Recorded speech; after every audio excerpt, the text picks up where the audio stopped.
अथ द्वितीयोऽध्यायः। भक्ति का दुख दूर करने के लिए नारद जी का उद्योग। नारद जी ने कहा, बाले, तुम व्यर्थ ही अपने को क्यों खेद में डाल रही हो? अरे, तुम इतनी चिंतातुर क्यों हो रही हो? भगवान श्री कृष्ण के चरण कमलों का चिंतन करो।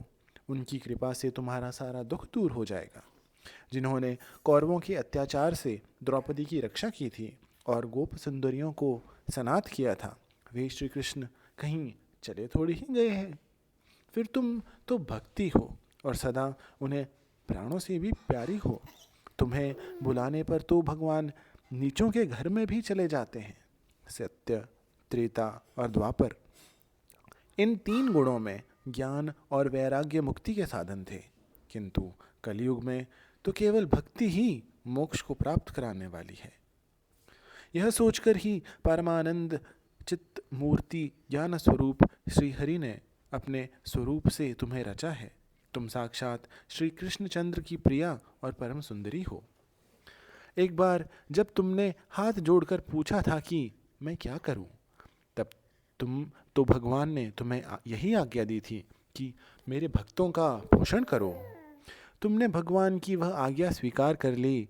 इससे तुम पर श्री हरि बहुत प्रसन्न हुए और तुम्हारी सेवा करने के लिए मुक्ति को तुम्हें दासी के रूप में दे दिया और इन ज्ञान वैराग्य को पुत्रों के रूप में।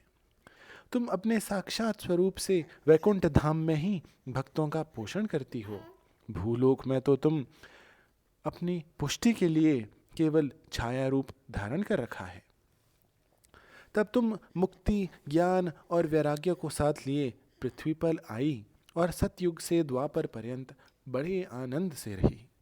कलयुग में तुम्हारी दासी मुक्ति पाखंड रूप रोग से पीड़ित होकर क्षीण होने लगी थी, इसलिए वह तो तुरंत ही तुम्हारी आज्ञा से वैकुंठ लोक को चली गई।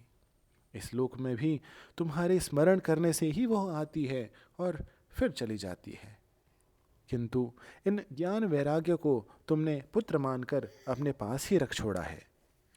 फिर भी कलयुग में इनकी उपेक्षा होने के कारण तुम्हारे ये पुत्र उत्साहहीन और वृद्ध हो गए हैं। फिर भी तुम चिंता ना करो, मैं इनके नव जीवन का उपाय सोचता हूँ। सुखमुखी, कली के समान कोई भी युग नहीं है। इस युग में मैं तुम्हें घर घर में प्रत्येक पुरुष के हृदय में स्थापित कर दूंगा।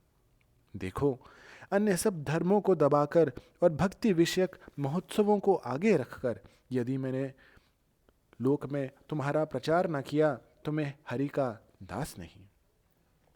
इस कलयुग में जो जीव तुमसे युक्त होंगे वे पापी होने पर भी बेखटके भगवान श्री कृष्ण के अभय धाम को प्राप्त करेंगे। जिनके हृदय में निरंतर प्रेम रूपी भक्ति निवास करती है, वे शुद्ध अंतरकरण पुरुष स्वप्न में भी यमराज को नहीं देखते। जिनके हृदय में भक्ति महारानी का निवास है, उन्हें प्रेत, पिशाच, राक्षस तथा दैत्य आदि स्पर्श करने में भी समर्थ नहीं होते हैं। तप, वेदाध्ययन, ज्ञान और कर्म आदि किसी भी साधन से भगवान वश में नहीं किए जा सकते। वे केवल भक्ति से ही वशीभूत होते हैं। इसमें श्री गोपीजन प्रमाण है। मनुष्यों का सहस्रों जन्म के पुण्य प्रताप से भक्ति में अनुराग होता है। कलयुग में केवल भक्ति ही सार है। भक्ति से तो साक्षात श्री कृष्णचंद्र सामने उपस्थित हो जाते हैं। जो लोग भक्ति से द्रोह करते हैं वे तीनों लोकों में दुख और दुख ही पाते हैं।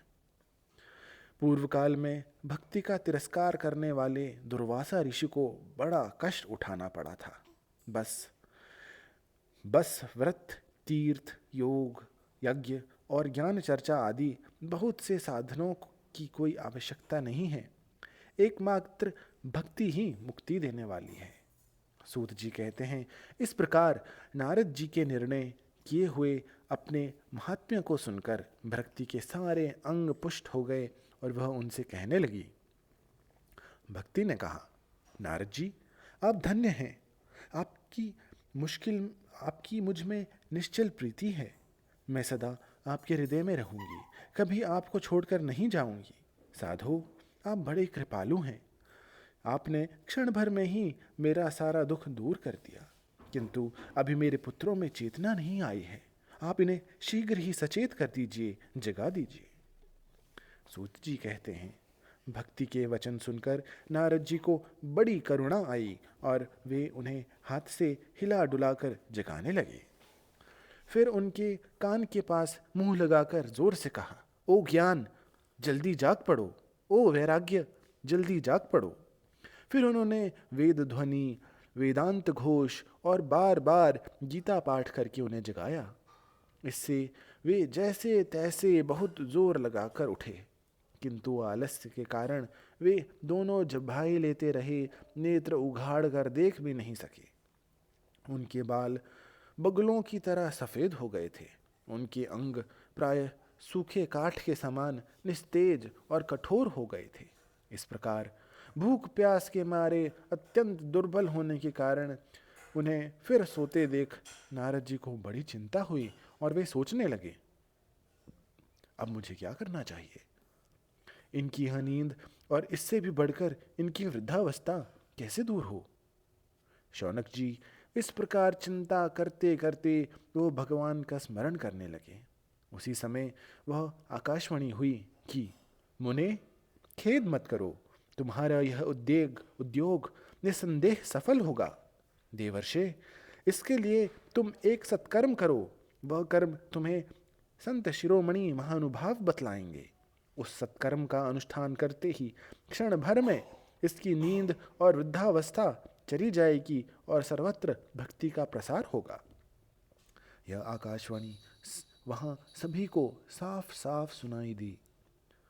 इससे नारद जी को बड़ा विस्मय हुआ और वे कहने लगे, मुझे तो इसका कुछ आशय समझ में नहीं आया।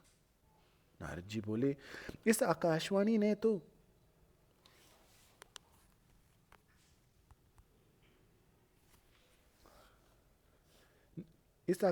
ने गुप्त रूप में ही बात कही है। यह नहीं बताया कि वह कौन सा साधन किया जाए जिससे इनका कार्य सिद्ध हो। वे संत ना जाने कहाँ मिलेंगे और किस प्रकार उसका साधन को बतलाएंगे। अब आकाशवाणी ने जो कुछ कहा है उसके अनुसार मुझे क्या करना चाहिए। सूत जी कहते हैं, शौनक जी, तब ज्ञान वैराग्य दोनों को वहीं छोड़कर नारद मुनि वहाँ से चल पड़े और प्रत्येक तीर्थ में जा जाकर मार्ग में मिलने वाले मुनीश्वरों से वह साधन पूछने लगे। उनकी उस बात को सुनते तो सब थे, किंतु उनके विषय में कोई कुछ भी निश्चित उत्तर ना देता। किन्हीं ने उन्हें असाध्य बताया, कोई बोले इसका ठीक ठीक पता लगाना ही कठिन है। कोई सुनकर चुप रह गए और कोई तो अपनी अवज्ञा होने की भय से बात को टाल टूल कर खिसक गए। त्रिलोकी में महान आश्चर्यजनक हाहाकार मच गया। लोग आपस में कानाफूसी करने लगे। भाई, जब वेद ध्वनि, वेदांत घोष और बार बार गीता पाठ सुनने पर भी भक्ति, ज्ञान और वैराग्य ये तीनों नहीं जगाए जा सके, तब और कोई उपाय नहीं है। स्वयं योगी राज नारद को भी जिसका ज्ञान नहीं है, तो दूसरे संसारी लोग कैसे बता सकते हैं। इस प्रकार जिन जिन ऋषियों से इसके विषय में पूछा गया, उन्होंने निर्णय करके यही कहा कि यह बात दुस्साध्य ही है। तब नारद जी बहुत चिंतातुर हुए और बद्रीवन में आए। ज्ञान वैराग्य को जगाने के लिए वहाँ उन्होंने निश्चय किया कि मैं तप करूँगा। इस समय उन्हें अपने सामने करोड़ों सूर्यों के समान तेजस्वी सनकादि मुनीश्वर दिखाई दिए। उन्हें देखकर वे मुनिश्रेष्ठ कहने लगे। नारद जी ने कहा, महात्माओं, इस समय बड़े भाग्य से मेरा आप लोगों के साथ समागम हुआ है। आप मुझ पर कृपा करके शीघ्र ही वह साधन बताइए। आप सभी लोग बड़े योगी, बुद्धिमान और विद्वान हैं। आप देखने में 5-5 वर्ष के बालक से जान पड़ते हैं, किंतु पूर्वजों के भी पूर्वज हो। आप लोग सदा वैकुंठ धाम में निवास करते हैं, निरंतर हरि कीर्तन में तत्पर रहते हैं, भगवान लीलामृत का रस स्वादन कर सदा उसी में उन्मत्त रहते हैं और एकमात्र भगवत कथा ही आपकी जीवन का आधार है। हरि ही शरणम, यह वाक्य सर्वदा आपके मुख में रहता है। इससे काल प्रेरित वृद्धावस्था भी आपको बाधा नहीं पहुंचाती। पूर्व काल में आपको भृंग भंग मात्र से भगवान विष्णु के द्वारपाल जय और विजय तुरंत पृथ्वी पर गिर गए थे और फिर आपकी ही कृपा से वे पुनः वैकुंठ लोक पहुंच गए। धन्य हैं, इस समय आपका दर्शन बड़े सौभाग्य से ही हुआ है। मैं बहुत दीन हूँ और आप लोग स्वभाव से ही दयालु हैं, इसलिए मुझ पर आपको अवश्य कृपा करनी चाहिए। बताइए, आकाशवाणी ने जिसके विषय में कहा था वह कौन सा साधन है और मुझे किस प्रकार उसका अनुष्ठान करना चाहिए? आप इसका विस्तार से वर्णन कीजिए। भक्ति, ज्ञान और वैराग्य को किस प्रकार सुख मिल सकता है और किस तरह इनकी प्रेम पूर्वक सब वर्णों में प्रतिष्ठा की जा सकती है? सनकादि ने कहा, देवर्षि, आप चिंता न करें, मन में प्रसन्न हो। उनके उद्धार का एक सरल उपाय पहले से ही विद्यमान है। नारद जी, आप धन्य हैं, आप विरक्तों के शिरोमणि हैं, श्री कृष्ण दासों के शाश्वत पथ प्रदर्शक एवं भक्ति योग के भास्कर हैं। आप भक्ति के लिए जो उद्योग कर रहे हैं वह आपके लिए कोई आश्चर्य की बात नहीं समझनी चाहिए। भगवान के भक्त के लिए तो भक्ति की सम्यक स्थापना करना सदा उचित ही है। ऋषियों ने संसार में अनेकों मार्ग प्रकट किए हैं, किंतु वे सभी कष्ट साध्य हैं और परिणाम में प्रायः स्वर्ग की ही प्राप्ति कराने वाले हैं। अभी तक भगवान की प्राप्ति कराने वाला मार्ग तो गुप्त ही रहा है।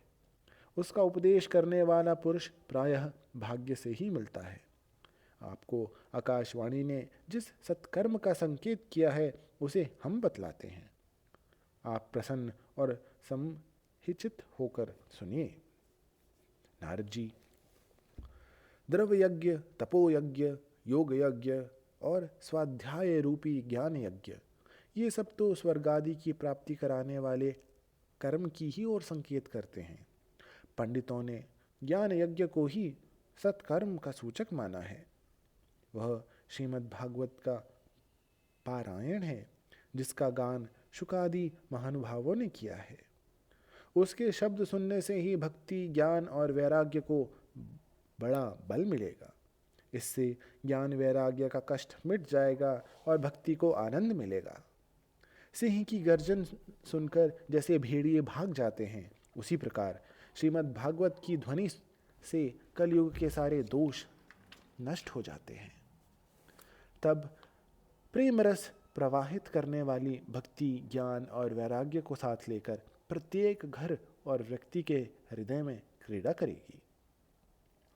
नारद जी ने कहा, मैंने वेद वेदांत की ध्वनि और गीता पाठ करके उन्हें बहुत जगाया, किंतु फिर भी भक्ति, ज्ञान और वैराग्य ये तीनों नहीं जागे।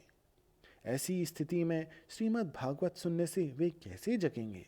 क्योंकि उस कथा के प्रत्येक श्लोक और प्रत्येक पद में भी वेदों का ही तो सारांश है। आप लोग शरणागत वत्सल हैं तथा आपका दर्शन कभी व्यर्थ नहीं होता, इसलिए मेरा यह संदेह दूर कर दीजिए। इस कार्य में विलंब ना कीजिए।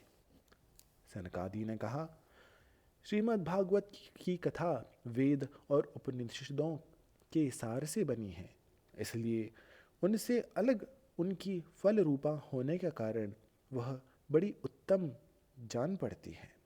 जिस प्रकार रस वृक्ष की जड़ से लेकर शाखा पर्यंत रहता है, किंतु इस स्थिति में उसका आस्वादन नहीं किया जा सकता, वही जब अलग होकर फल के रूप में आ जाता है तब संसार में सभी को प्रिय लगने लगता है।